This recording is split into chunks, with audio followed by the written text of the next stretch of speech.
All right. We're good to go. Hello, and welcome to the Georgie and Patty Show. What are we on? We're on episode 34? Yeah. Episode Amazing.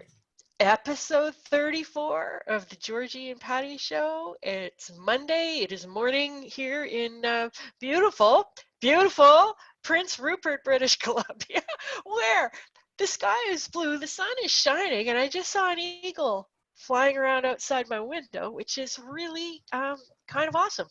Um, this is what we get for putting up with 364 days a year of rain.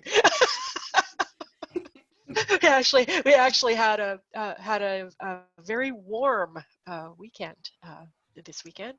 Um, my windows are open, so there might be some background noise. Anyhow, hello, welcome, yay! Happy to see you here. Happy to see you on the recording, on the Facebook, on the Zoom. Yay! Our topic this morning is Motivation Monday, and Georgie's going to be talking about what to do when you're feeling lost, feeling stuck, that in that place of not funness. And our quote for this morning is, "Getting lost along your path is a part of finding the path that you are meant to be on." Highly appropriate for this morning's topic. And also, that quote is from Robin Sharma, who happens to be the writer featured on I Read It So You Don't Have To, coming up tomorrow. So with that, I'm going to turn this meeting over to my co-host, Georgie, who's going to talk about what to do when you're feeling lost. Awesome. Yes, it's a shiny, happy Monday here in Coquitlam as well. So I will share my screen and get this slideshow on the go here. Oops. Okay, can you see that? Yes, we can. Okay, good. All right, Georgie and Patty Show, episode 34 for Motivation Monday. So you know how most of us here, we're in this space of coaching and consulting and transformation, and we have this work that we love and we get so excited and our work is so meaningful and we're like, yes, I love what I do. It's so great. I'm in the flow. I love it. And then something happens. And then we're in that space of, I'm feeling overwhelmed. I don't really know what to do. I'm so stressed out. Why did I even start this thing? Can I even do it? And all of this stuff starts piling in on us. And then something happens and we're out the other side of it. And we're like, okay, I've learned something. I've had a bit of a growth point, and now I'm ready to repeat this cycle again. I'm excited. I'm in the flow. I'm here for a reason. And we keep doing this thing over and over again. So when I was looking for some things I wanted to share about, what to do when we get lost, which is really that middle space, I found a few different frameworks for growth that I thought really fit this well. So one was by Rob Bell, who's like a spiritual teacher, leader kind of guy. And so his framework goes from orientation to disorientation to reorientation. And then this other spiritual dude, Franciscan Friar Richard Rohr, I don't know how to say it, but I like it. His framework is order, and then we have disorder, and then we reorder again. And then one of my favorite dudes, Brad Stulberg, who I love his writing, I love his philosophy, I love he's there from, he loves the work, and part of the work is the work he wants to work on too. So really kind of fits how we talk too. And his framework is a little bit different, but his goes from stress to rest to growth.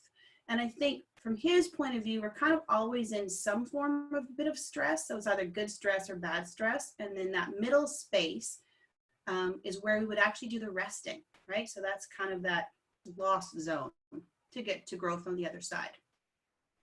So what do we do when we get lost? What do we do when we're in that space of disorder, feeling totally disoriented and completely out of control? And the reality is, it's going to happen.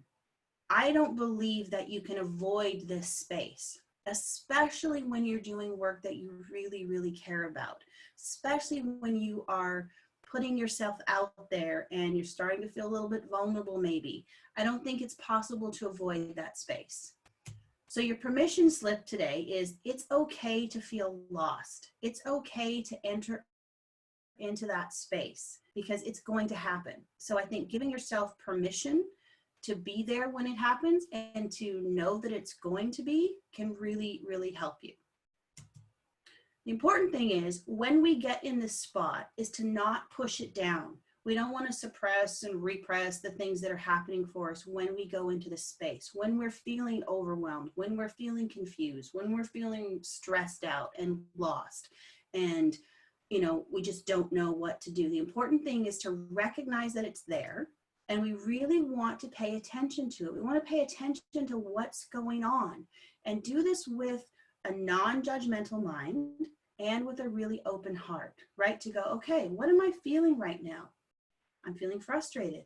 I'm feeling confused. I'm feeling like I don't know what to do.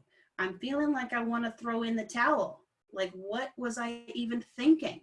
I have no clue. Can I really help people? Who am I? All of these things start happening. What if no one shows up at my workshop? What if I can't get any clients? What if my marketing sucks? What if I don't know what my message is? What if I go on this podcast and I totally bomb it? All of these things can start happening as we build and grow these businesses that we care about, right? And I think that's why this space can feel so intense, because we really, really care. So it's really about starting to just pay attention to what's happening for you. And then we want to take some kind of action when we're in this space. Brad Stulberg talks about, with some of the research and stuff he's done, right, is that mood follows action.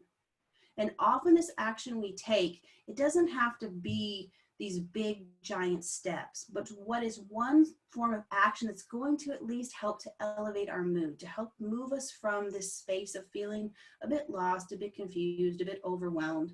And some of the things I'm going to share today are things that you can actually implement into your life on a regular basis that's going to help when you do enter this place, because it's going to happen, to help you navigate that a little bit more smoothly, a little bit more easily, and maybe a little more gently on yourself to help us, you know, like I say, create the mood a little bit, lift it up. So one thing could be walking breaks. And there was a study done by Stanford University, and the study is actually called Give Your Ideas Some Legs, the positive effect of walking on creative thinking. And in this study, what they found was if you took a 6-minute walk, so just 6 minutes, it really had an effect on your ability to be creative. So if you go outside, walk outdoors for 6 minutes, there was a 60% increase in your creativity. And creativity doesn't have to be painting and things like that, right? It's just how to get more creative in your work. If you do a walk inside, 6 minutes, so even if you work in an office building, if you walk in your house, work in your house, up and down your stairs, walk around your living room, whatever, 6 minutes, your creativity was increased by 40% as opposed to just staying sitting. So moving your body, right? These are things we can do in between clients.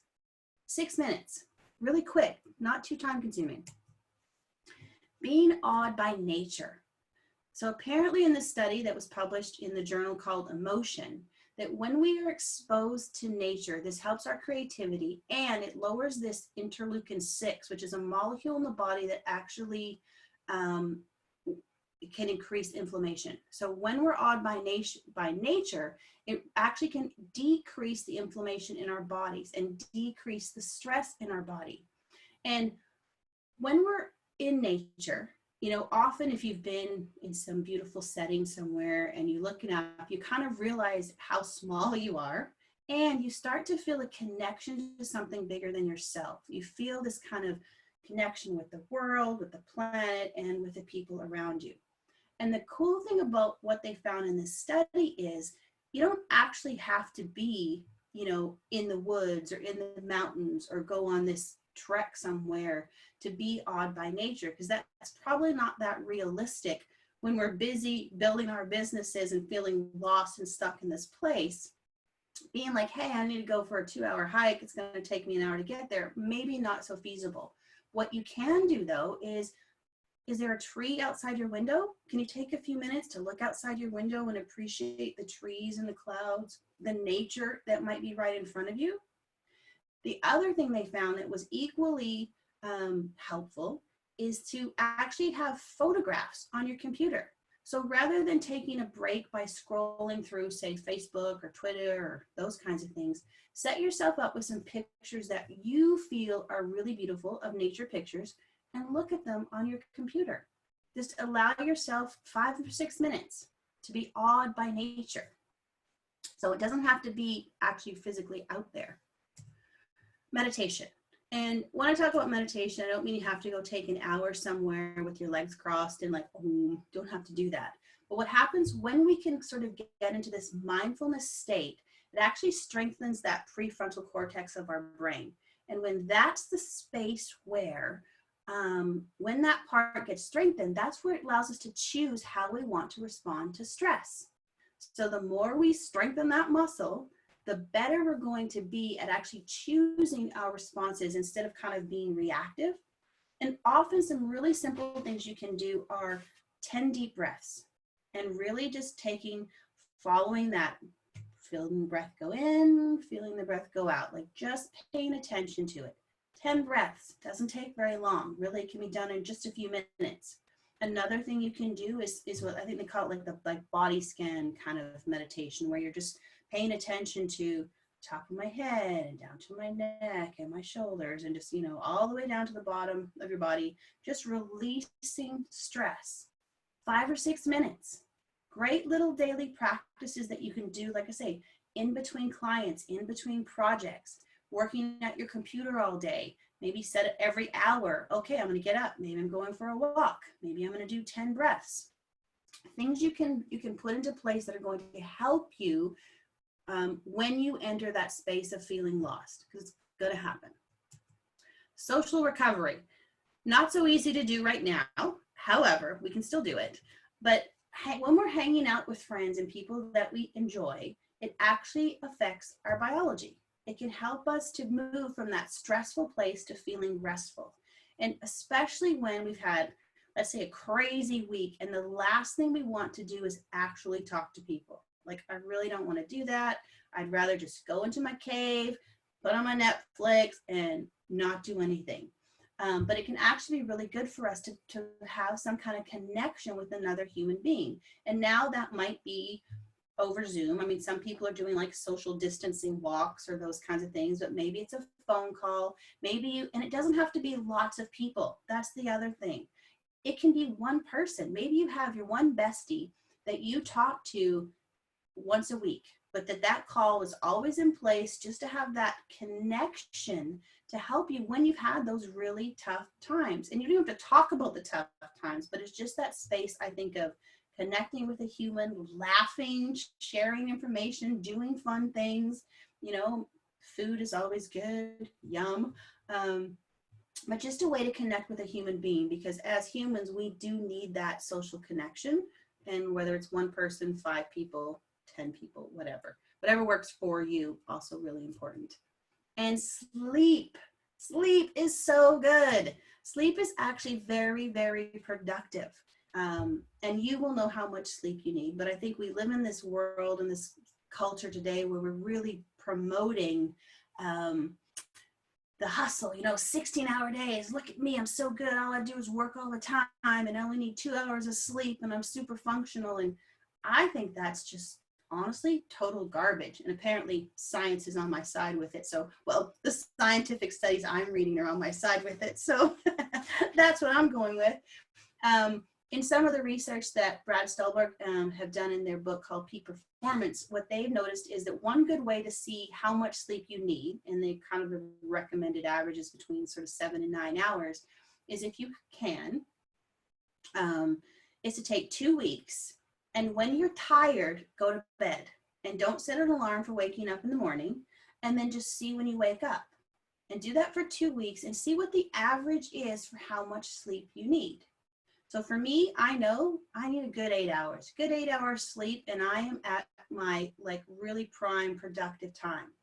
So for me to stay up till 1 or 2 in the morning trying to finish something is really doesn't work for me. And it sounds almost like, oh no, you need to get up and do that. It's almost counterintuitive, but I know if I go to sleep, get my sleep, I can get up in the morning and I'm way more productive. I'm way more useful at completing a project as opposed to trying to force myself to work through the night to get something done. Have I done it? Yes, totally I have. And I also know I'm way more productive when I don't do that. Like sleep is just I need it. Naps. I'm a big believer and lover of naps. You know, they say kind of that sweet spot is between 10 minutes and 30 minutes, depending on kind of how your life is. But naps can be a really great way to give you a little more energy, to give you a little more space, especially if you're in that kind of dip of being lost and feeling overwhelmed.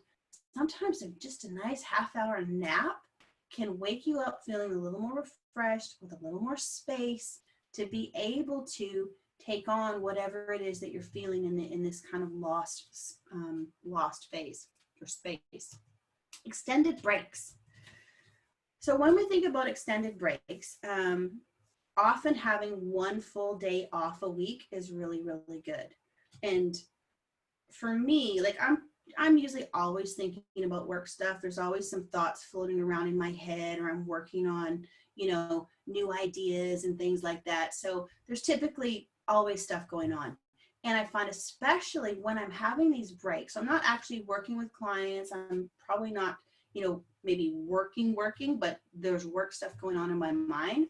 When I'm out for my walks or I'm out in nature, I'm getting great ideas that are flowing through that I'm like, oh, that's really good. Oh, I was thinking about that problem. Oh, really good. So I'm on I still consider that being on a break, even if I might be thinking about work.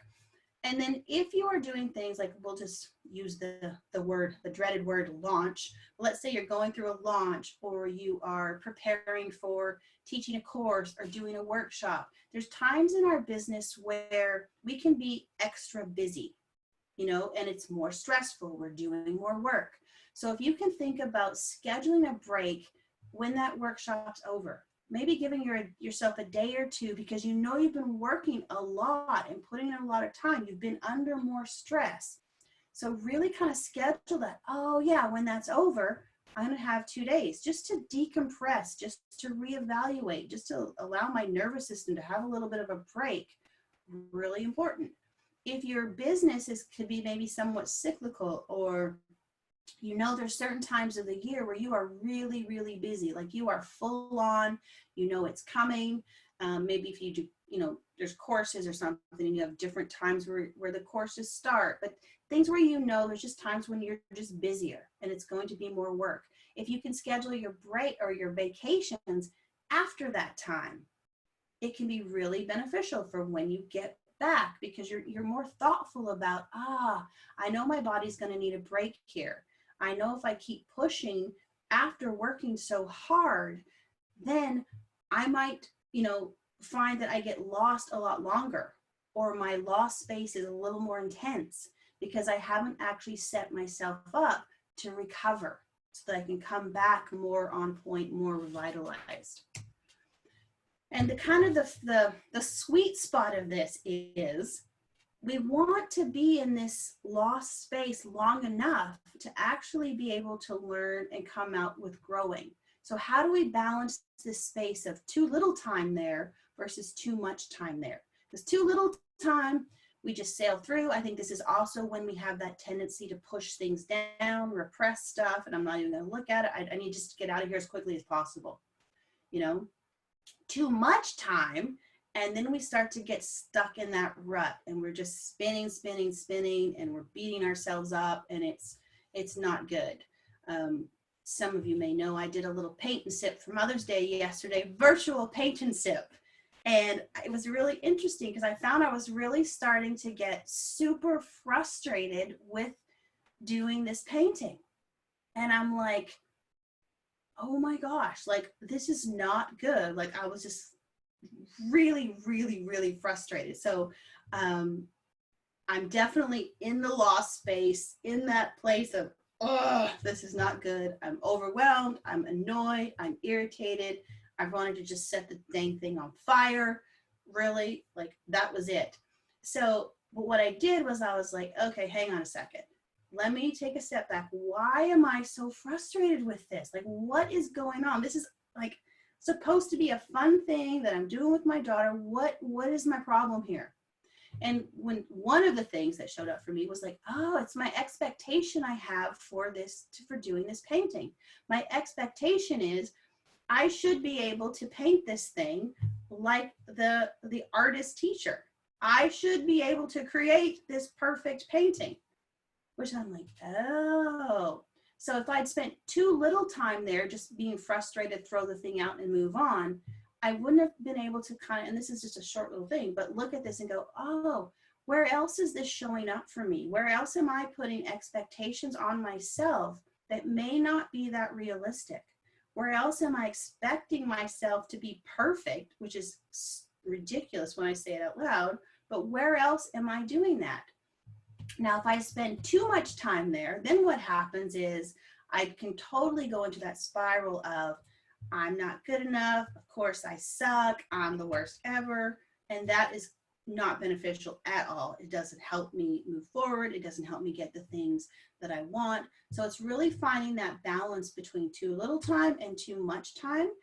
And I think this is where really self-awareness comes in, because when we have some self-awareness of who we are, what works for us, what are we learning, that's when we can really notice, when do I need to just kind of be in that being space versus moving to the starting to do space, right? Because that's also part of being in that lost space and really paying attention to ourselves.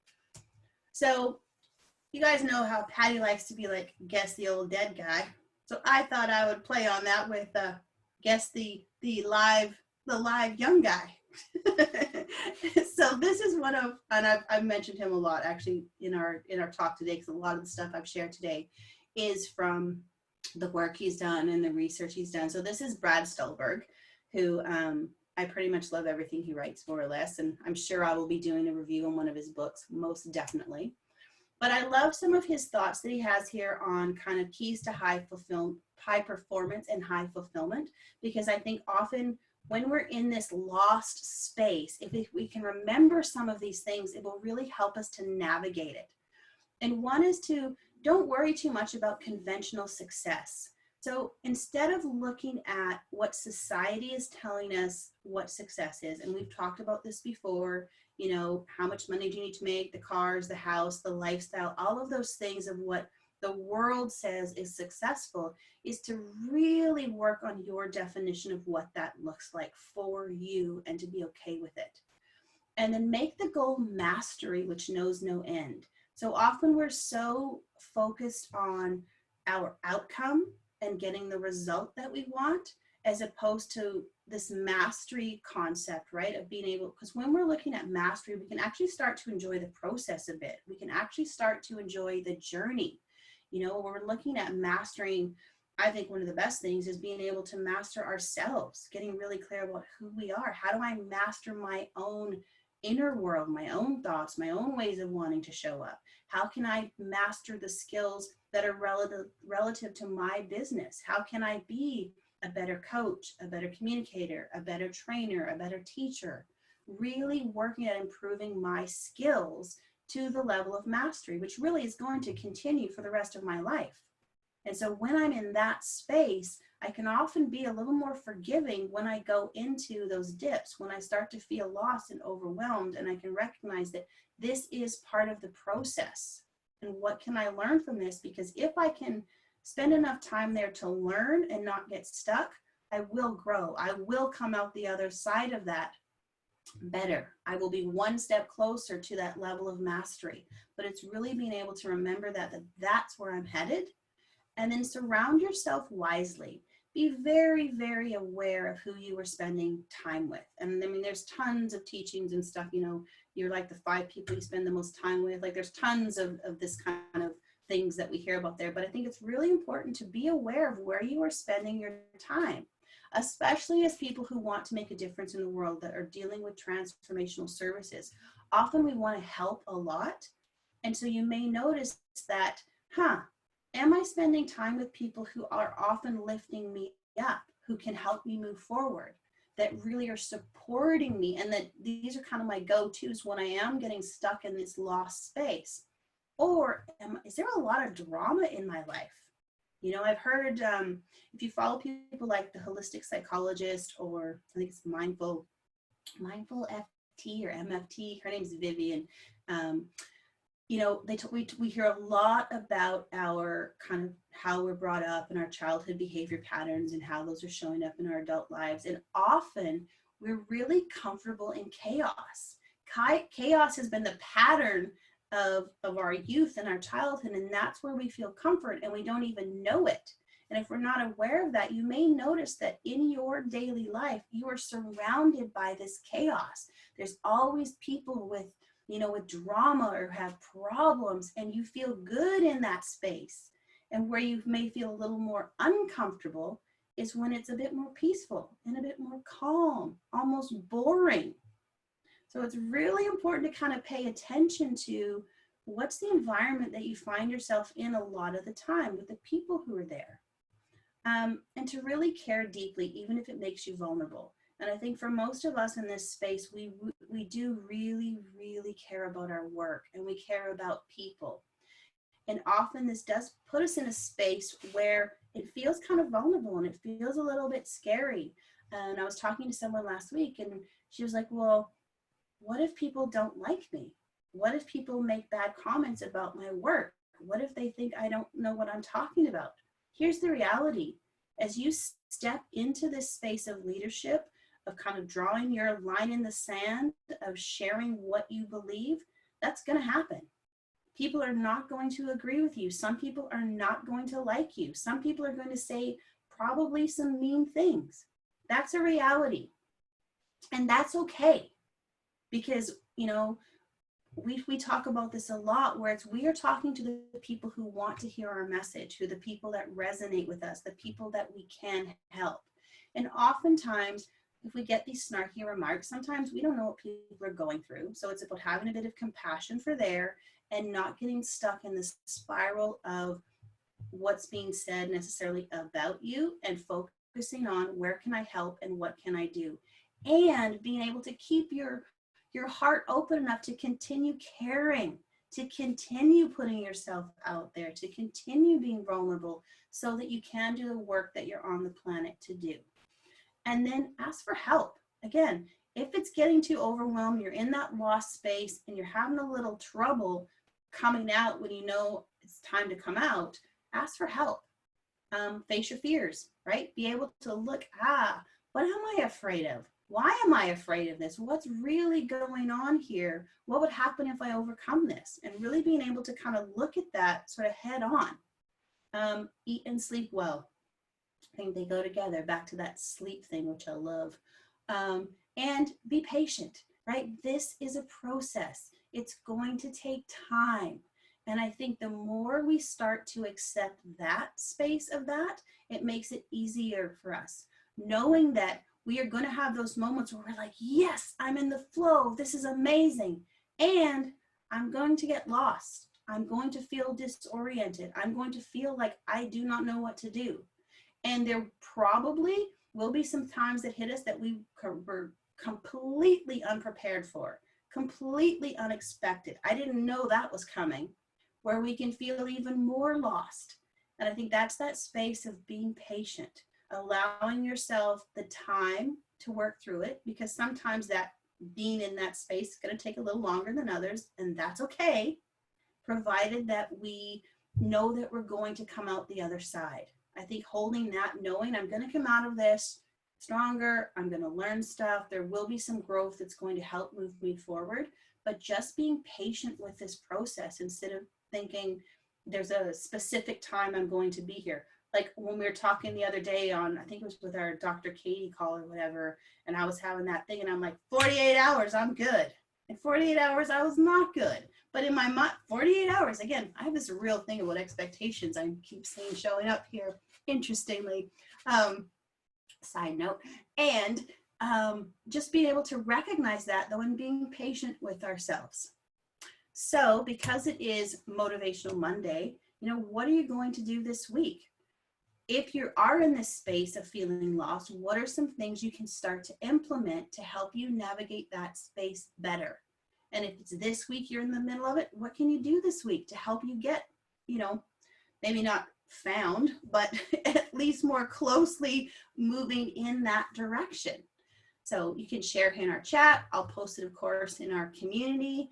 But yeah, I think it's a great conversation. And the more we talk about it together, when we are lost, and the ways that we help navigate that space, I think the more we can help each other and realize that we're all in it at one point or another.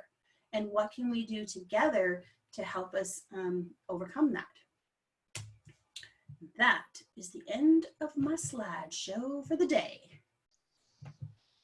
Questions, thoughts,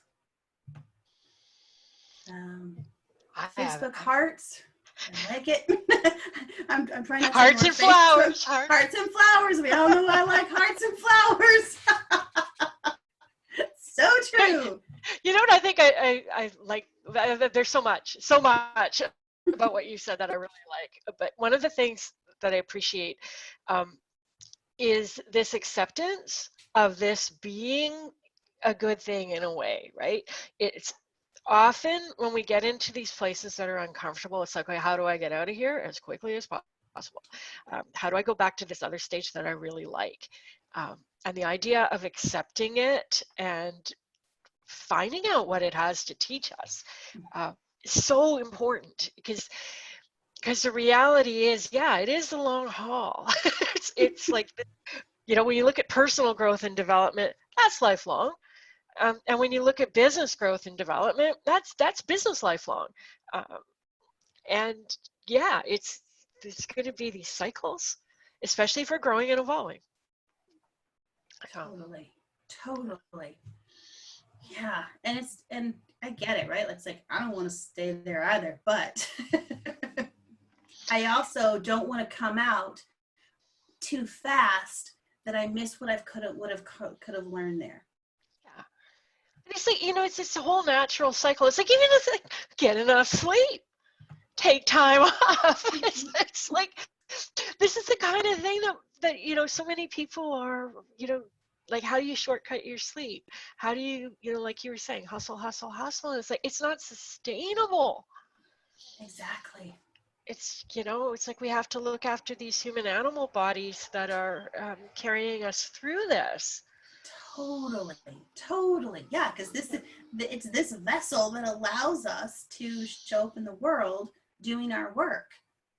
Yeah. It reminds me of like this idea of like emotions, right? It's like the fastest way to get through an emotion is to experience it and let it have its way with us. Exactly. And it'll go away, right? And it's just when we resist it and we try and put it off to the side and delay it gets worse, and that down period feels worse. Exactly. It's so true. Yeah, we often want to be like, oh, I only want to feel the good stuff, just the good stuff. But there's so much learning when we can allow ourselves to, again, not get stuck in it and really feel it. And like I say, let it have its way with me. Okay, I'm not enjoying it all that much, but okay, I'm going to have the experience of it, because I think it's really experiencing all of life that makes it really just more rich and more juicy and more beautiful and more fulfilling.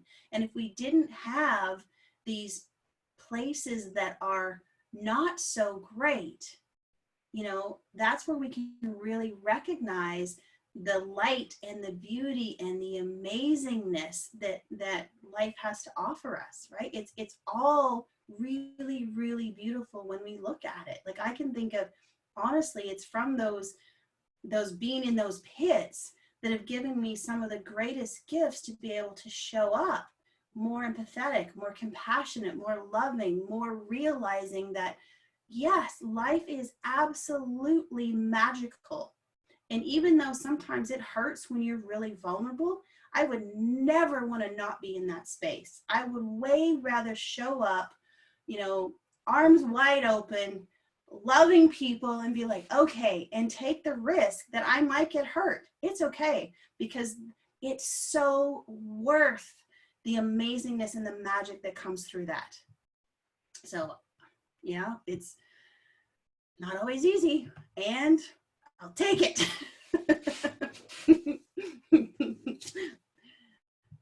Okay, so let me look at my chat, and then I'll go over to Facebook, check the Facebooks. Actually, I'll check Facebook because sometimes they get ditched a little bit. Very good. Oh, you are so wonderful, Georgie. Oh, thank you.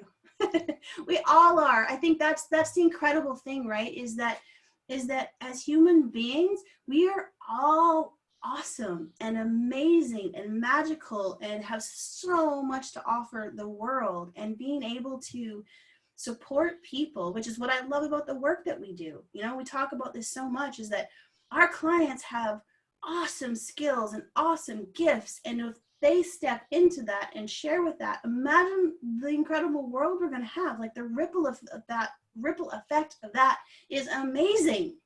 So yay, all of us. Okay, and I'm sidetracked again, because this is what happens sometimes to me a lot. I get excited. Thrilled to see how many of the actions Georgie mentioned that I'm already doing daily. Yeah, walks every day, so good. 6 phases of meditation, 250 steps every hour. Oh, that's a good one. Daily check-ins, so good. Sleep. Yeah, I love sleep. I think sleeping could be one of my superpowers. This week I will commit to finding time for all of the steps I listed above. Sometimes I find myself too busy for meditation or for Grand Boulevard Park. I will make to start a 2-week sleep test. Oh, cool. I'd love to see what you find out for that. You know, and I think it's often true. Sometimes we think we're too busy to do these things that actually set us up to be more impactful, to do our work better in the world. Yeah, it's real.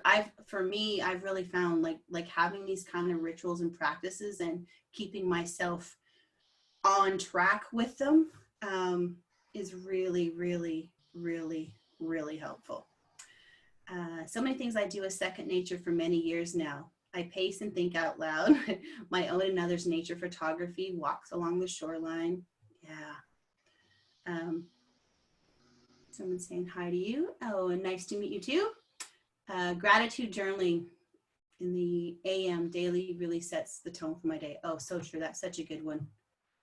Sleeping at least 7 hours, usually 9. Oh, nice. I know when I've overdone it. True, right? Being aware of when it's too much sleep, right? It's this whole thing of really knowing ourselves, and the less we compare ourselves to others, the better, right? Really spending that time to go inside and what works for me, right? You will find your places, you will find your things, that your routines, your rituals, all of the stuff. And I think when we get comfortable with the things that work for us, it also increases our confidence, you know, and the more we get used to, I'm okay, I know me, I know what works for me. It allows me to be open still to other things, and I'm okay with me, you know, it's. And you know, you get to leverage the freedom that you have in having your own business, right? It's like this whole idea that you mentioned about the sleep, and like the sleep thing for 2 weeks, right? To not have an alarm, to go to bed when you're tired and to wake up when you wake up. Like that's almost radical in this society. Right. You know, but when you're self-employed, you have your own business, you can make that work for you. And you know, I remember my aunt, I just love her. She was a night owl. She routinely stayed up to 2 or 3 in the morning and slept till 11 o'clock in the morning, right? Like that was her cycle. That was her natural rhythm. And it's like, if that's yours, you can set your business up to work on those hours. Like you have, like nobody's telling you that you have to work 9 to 5 or that you have to get up at 6 in the morning or whatever. It's you have that freedom, and this is, you know, it's like taking a stand to say, okay, this is what I'm going to do. No alarm, so I'm not having early morning meetings. It's just like that's not going to happen. Exactly. Right. And this is the beauty of having with online and global, you can have clients in different time zones. If you really are a night owl and you like being up till 2 or 3 in the morning, there might be other night owls in the world, surprise, surprise, that you could work with, or you can pick time zones too that work for you. But I think it's so true is to find the rhythms that work for us. Yeah. And not often you see these, I'm going to talk about Robin Sharma tomorrow. I love Robin Sharma. He's a big fan of the 5 a.m. club. If the 5 a.m. club is great, if it works for you, and if it doesn't, it's not so great, right? And it's being okay with love what you're saying, love what you do, not so good. I love early mornings. Now I actually find them up at like 4:30 naturally, right? Because doing my thing, which is great. I'm not calling Patty at 4:30 in the morning. I can tell you that. Yeah, that wouldn't go over well. Actually, it's not even No. possible. Because totally radical. I turn my phone off at night. Yeah. I'm not actually available. Exactly, right? It's setting those things that really, really work for you. Because I think the more we also get used to those things that set us up and that work for us, when we hit these spaces of being lost and being overwhelmed and not knowing what to do, it makes them easier. But because if you hit that space and you're trying to be like someone else and you're trying to do the things that work for them and you're trying to hit their level of success, it is going to be so much harder, much harder. And you know what? Here's a new thought. Ooh, I love new thoughts. All of us human beings are going through these cycles. The cycles are normal. The cycles are, this is what happens. We have our ups, we have our downs, we have our ups, we have our downs. Like this happened. We're at our peak performance and we need to rest. Peak performance, rest, all of this, right? Now, we are also living in a highly connected world. And when you're on social media, who do you see posting? You see people who are posting at their peak performance. You don't see them when they're resting. And there's always somebody that's at peak performance. So we can get this idea that everybody else is just in this high space and they're never in a low space. Because if they're having a low space, they don't share it. They're not, tweeting that they're sleeping. It's that kind of stuff. It's like they're having the cycles too. You just don't see them. And we get so much incoming information that talks about hustle, move fast, do stuff, that I think sometimes we don't recognize it. Those people have their cycles too. They take their holidays. They have bad things happen to them and they go off and cry for a week. It's like it happens.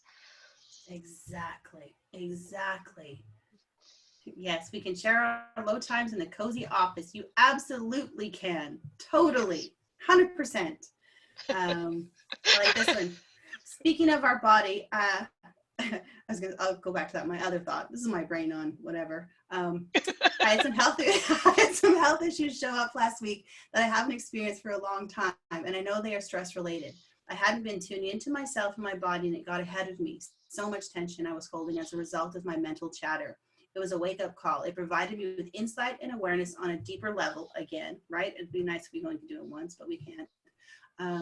I've been incorporating more mindfulness and learning from the tension and being more aware of what I am feeling and what is this telling me. Such a good comment. It is that space of being able to really tune into what our bodies are saying to us.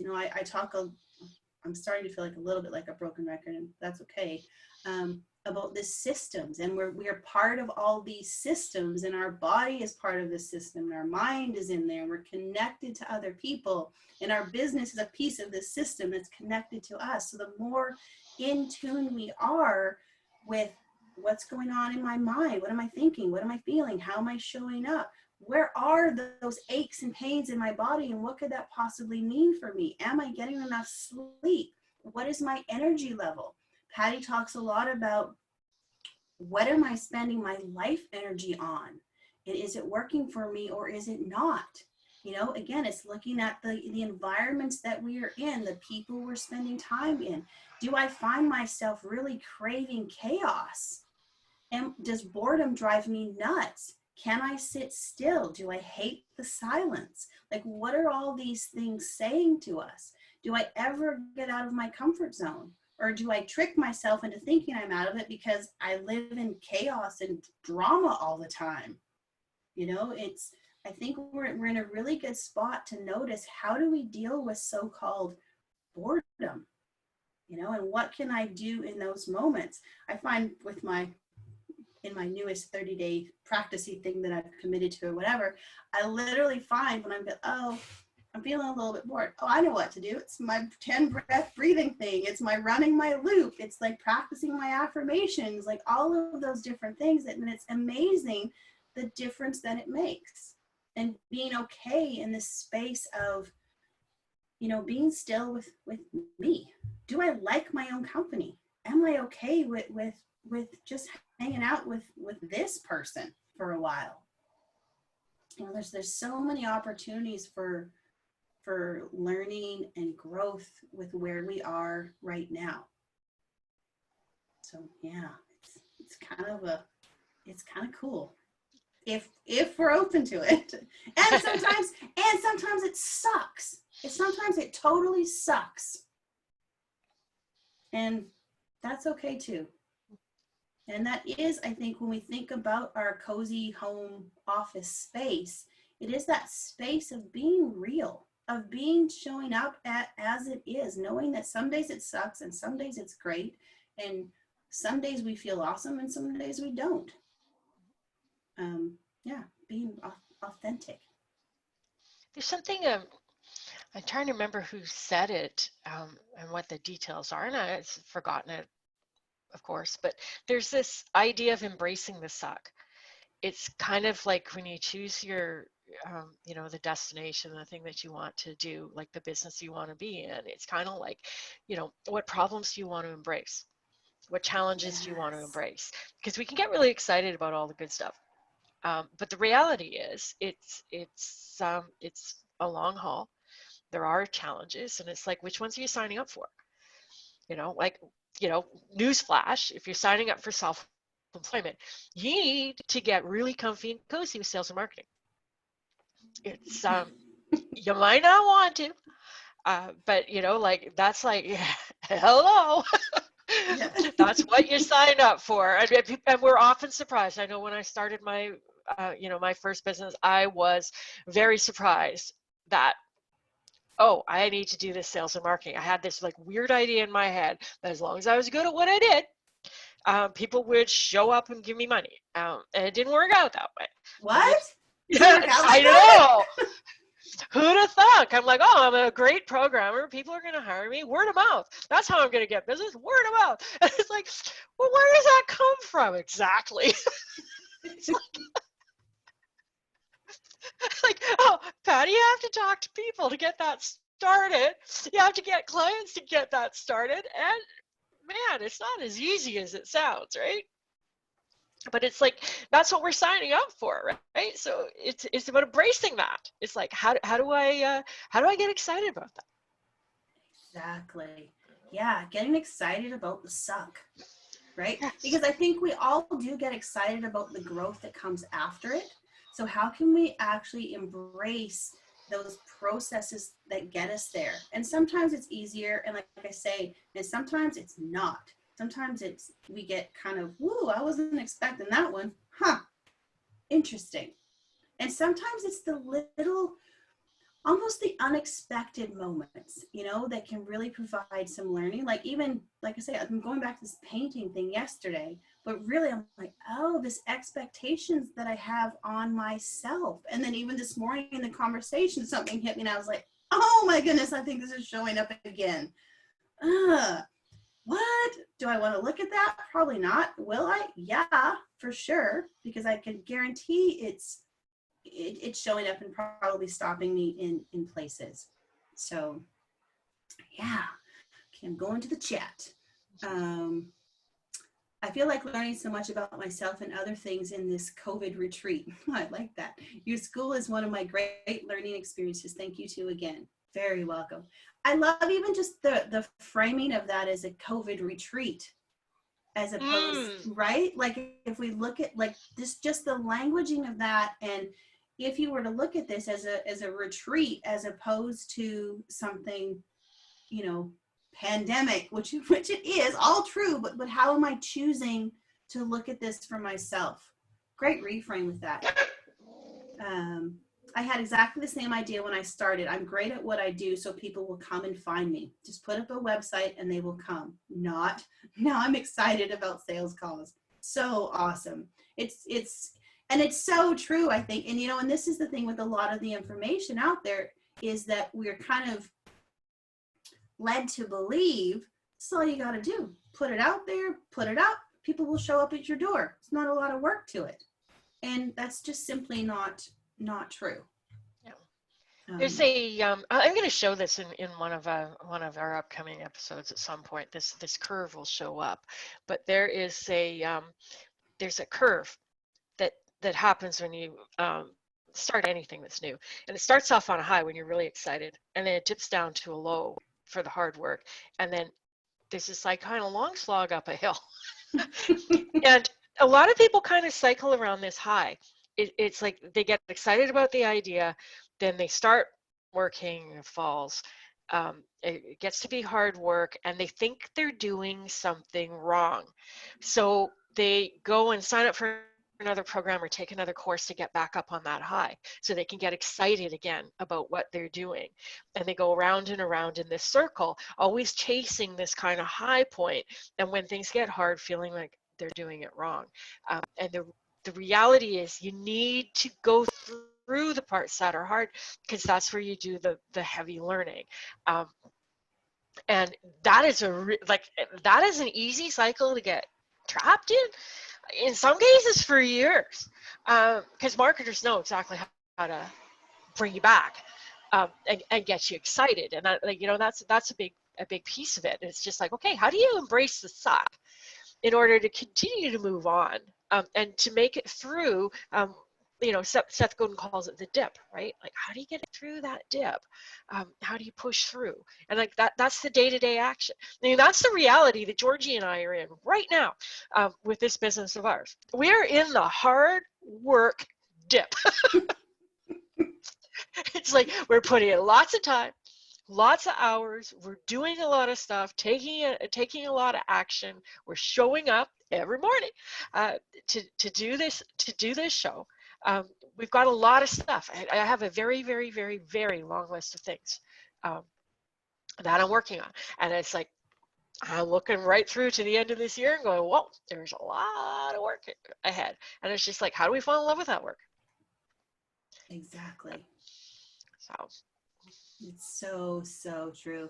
And I think, you know, with the society that we live in, and not even with our business, but if we think of like kind of all the aspects of our life, this cycle of next best thing, oh, I'll just skip this hard stuff because I don't want to do the work, is so prevalent.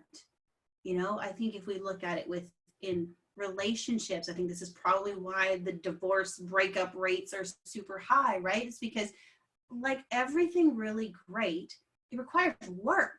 And right now it's so easy to see, I'll go take another course. I'll go get the next whatever. That person's probably better. Whatever it is, right? We don't want to do the actual work.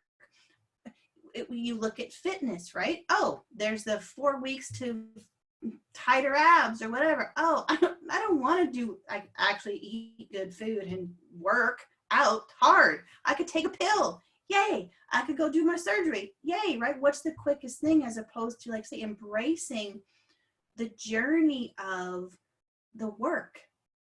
Because it can be such an amazing place if we put that time and energy and learn to love the effort and the process that goes into it. Because I mean, the human being we come out the other side of that is amazing. Like, I think, like, say, with what we're doing now, we know, yeah, we're in this, like, we are in it right now, and it's going to be so worth it.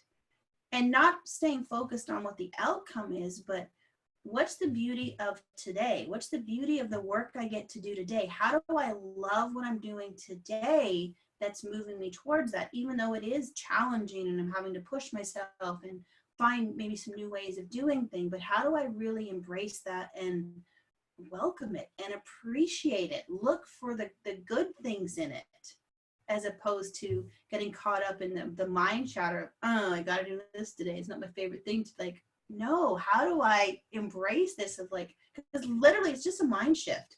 Really it is. And how do I learn to do that? And how can I do it quicker, more consistently? It's so good. Okay, let's see. Any Facebook comments? So I'm not forgetting you over there. And I bought piano keyboards when COVID started. I was so excited about teaching myself how to play piano. It's harder than I thought, LOL. Who would have thought, right? Sometimes we get excited but forget how much effort it takes and the need to be consistent. So true. It's like, you know, that analogy with, I want to be just at the top of the mountain, but I really don't want to do the amount of work it takes to get there. You know, that the training, that I don't know if I can do this, the lacing up my boots every single day, and, you know, doing the training walks before I even leave for an adventure. You know, it's that daily consistent, you know, treadmill time and weight time. Like I'm thinking about when I went to Nepal, and literally I can think of, oh yeah, this is a great idea. I'm doing it. I'm going to Everest Base Camp. This is happening. Book the trip, and then it's like, great idea, and you don't know what the heck you're doing. Okay, right? Like, but, and all the work that goes into making that happen. And the reality was, it was the journey that was so much, like, if I had never made it to the top, it totally would have been okay, because that journey was so incredibly amazing and hard. And you go through, like I say, the dips of, can I do it? I don't know. I must be crazy. Who can help me? But so worth it. So it's learning to appreciate the suck, the hard. Which can be awesome. Which is super awesome. Yeah, Super awesome. It's that reframing, looking at it differently, learning how to do it well, putting in the time, you know, and it's, I think too, it's just like these emotions and everything else we talked about today. It's like, once you embrace it, you go through it faster, you learn faster, because you're not wasting a lot of energy and time in resistance. It's just kind of like, okay, I'm going to dive in, I'm going to get this stuff sorted, I'm going to figure that out. And I'm going to say this like as kind of like a segue to the fact that our workshop on the 29th is finally posted. I have the information on the website. We're doing Friday, May 29th. We've been kind of yapping about this bridge assessment method thing that we're doing in this way of making sales and selling transformational services. So we'll be covering all of that in the workshop. It's cheap, it's 6 hours, it's going to be interactive, there will be worksheets, there will be breaks, there will be fun. We're going to turn this into as close to a live event as we can. That's how we used to market our business before I moved to Prince Rupert and COVID says thou shalt not get together in the same room. We're going to do it through Zoom. So if you're interested in learning more about that, it's on the website 10kprogram.com/workshop. Ooh, I already signed up. Love it. Yay. Yay. All right, we are 10:29. Any final thoughts, comments from Facebook or from our chat? Let's see, one more from our chat. The mind shift is such a huge part of it. I'm learning. Often what I don't like to do has a component of uncomfortableness to me. If marketing wasn't uncomfortable for me, I would learn how to do it and take actions much easier. You know, oh, this is like just a whole topic I want to dive into. So maybe I won't dive into it too much right now. Maybe I'll save it for my educational thing next week. But I think part of this is, you know, how do we take action, and what are the components that stop us from taking action, and what do we need to look at in order to get ourselves moving into action?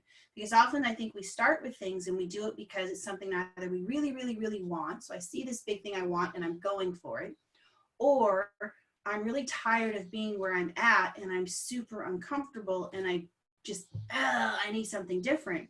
But something happens in the middle of that space too, you know? So what are the sticking points where I'm stopped and I'm not taking action, and what are some of the pieces in there? So I think I'm gonna dive into that, because I'm like, I have so many thoughts around it.